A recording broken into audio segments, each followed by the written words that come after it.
Bonjour à tous et bienvenue dans cette nouvelle émission de 6 minutes chrono. Nous recevons aujourd'hui Loulou Dedolla. Bonjour. Bonjour. Loulou, vous êtes scénariste, artiste et écrivain.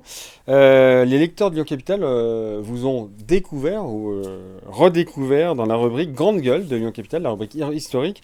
Euh, Dans cette rubrique, dans cette interview, vous disiez ne pas céder à la question de l'unité républicaine. Alors justement, en cette rentrée scolaire, le ministre de l'Éducation nationale, Gabriel Attal, a interdit le port de l'abaya et des camis qui avaient fait grand bruit pendant l'été.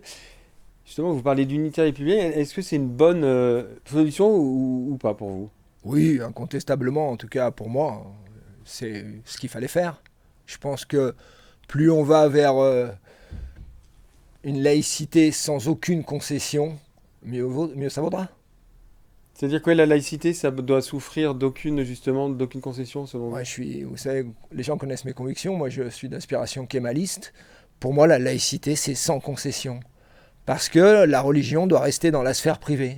Et d'ailleurs, je considère que ceux qui la sortent de la sphère privée Hmm. ne le font pas bien souvent par conviction religieuse, mais ont des arrière-pensées politiques, ce qui est le cas de toutes ces tenues fréristes, de toutes Hmm. ces attitudes qui nous viennent des frères musulmans, on le sait, le halal, le voile, le camis, l'abaya, tout ça c'est le cheval de Troie des islamistes, des frères musulmans. Et ça fait l'affaire ni des musulmans ni des autres, et donc tant mieux qu'il l'ait interdit. Ceci dit, le ministre précédent, lui, trouvait que c'était au proviseur de décider, ou au principal. Ouais. Il y a un va-et-vient un petit peu démagogique. Ce que je ne souhaiterais pas, c'est que ce gouvernement se refasse une vertu sur le dos des citoyens musulmans et sur le dos des adolescentes et des adolescents musulmans. Hmm, hmm, Voilà, je hmm. suis contre le port de la baya, mais je me méfie beaucoup de l'attitude de ce gouvernement sur ces questions. Vous considérez comme un enfant de la banlieue lyonnaise. Quand vous regardez aujourd'hui la banlieue d'avant et la banlieue d'aujourd'hui, vous direz que l'évolution, vous la voyez comment, vous? Ah ben déjà, la principale évolution entre la banlieue d'avant et la banlieue d'aujourd'hui, c'est la pauvreté. Hmm. C'est une avancée incroyable de la pauvreté. On est entre 10 et 13 millions de gens qui vivent en dessous du seuil de pauvreté. Dans certains quartiers, c'est 70% de la population, 50% des jeunes de moins de 25 ans au chômage. Donc ça ouvre la voie à tout.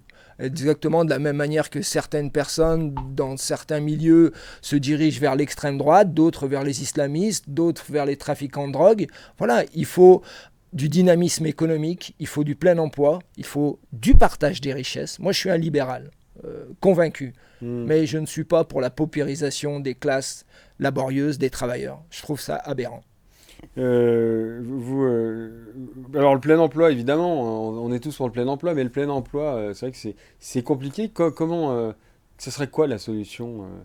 Alors, moi, je ne suis pas un économiste, mais moi, je suis pour des politiques qui créent de l'emploi. Hmm. Je veux dire que c'est très économique comme discussion, mais tant que les gens qui s'enrichissent énormément le font en créant des emplois, ça me va. À partir du moment où l'enrichissement de certaines personnes, et notamment la financiarisation de l'économie, crée du chômage, là, ça me gêne. Alors, il y Je a suis pour les entrepreneurs, en fait. ouais, ouais, j'entends bien. Vous avez parlé tout à l'heure, effectivement, quand vous parliez des quartiers, de la drogue. Je vous en parle pourquoi? Parce que il y a une récente enquête, là, enfin les premiers éléments de l'enquête. Vous vous souvenez, on se souvient de l'incendie terrible, dramatique, de décembre 2022 à Vaux-en-Velin, 10 morts quand même, avec des enfants terribles. Les premiers éléments de l'enquête, là, c'est avéré, expliquent que le feu est parti d'un canapé qui avait été installé dans le hall d'immeuble, probablement à des trafiquants de drogue. Le trafic de drogue, ça gangrène les quartiers. Vous connaissez bien le sujet parce que vous avez notamment la drogue, vous en avez parlé dans votre BD sur Kingston, la Jamaïque. Mais là, dans les quartiers, ça gangrène totalement. Qu'est-ce qu'on fait? Qu'est-ce qu'on fait concrètement? Qu'est-ce qu'on peut faire concrètement? Ou est-ce que c'est déjà trop tard? Mais, comme je le disais tout à l'heure, tout ça, ça fait partie d'une politique globale qui est menée depuis plus de 20 ans et qui, comment dire, appauvrit ces quartiers-là et ouvre la voie aux trafiquants de drogue. Mais encore une fois, l'exemple est bien trouvé parce que les premières victimes, ce sont les habitants de ces quartiers. Cet incendie, il a tué qui? Oui, Voilà. Donc aujourd'hui, il faut. Moi, je le dis et je le répète partout sur tous les plateaux. il y a des gens qui veulent installer des policiers de partout. Il y a des gens qui veulent taper sur les jeunes. Il y en a d'autres qui veulent taper sur les policiers. Je l'ai déjà dit. Il y a des gens qui veulent envoyer des éducateurs, des gens qui veulent construire des mosquées. Il y a des gens qui veulent détruire les mosquées. Voilà. On a tout essayé. Je le redis encore une fois. Il y en a qui veulent la banlieue secourue. Sauver la banlieue. Moi, je ne veux pas la banlieue secourue. Je la veux supprimer. Voilà. Tant qu'il y aura des grands ensembles, on concentrera des gens qui cumulent tous les problèmes sociaux et économiques, on aura ça. Dans tous les pays du monde, c'est pareil. Donc, on est là, on est surpris. Quelle est la solution ? La solution, c'est... Il y avait eu un plan qui a été proposé, le plan Borloo. Moi, ça me paraissait très intéressant. Et le gouvernement a dit non. Par contre, pour s'attaquer à l'abaya, là, il y a du monde.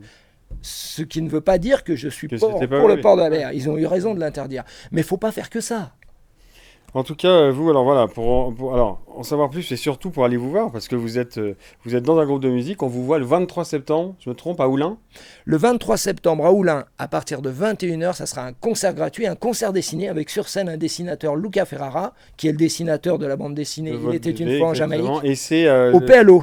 Au PLO, c'est pour l'inclusion des personnes en situation de handicap. C'est l'association présidée par Cédric Barbiero, DNA, et c'est la marche des 21. 21 événements sur Oulin et Pierre-Bénite pendant 2 jours, pendant tout un week-end. On vous donne rendez-vous pour ce grand concert. Merci beaucoup d'avoir accepté notre invitation. Merci à vous. Et pour plus d'informations, évidemment, www.lyoncapital.fr. À très bientôt. Au revoir.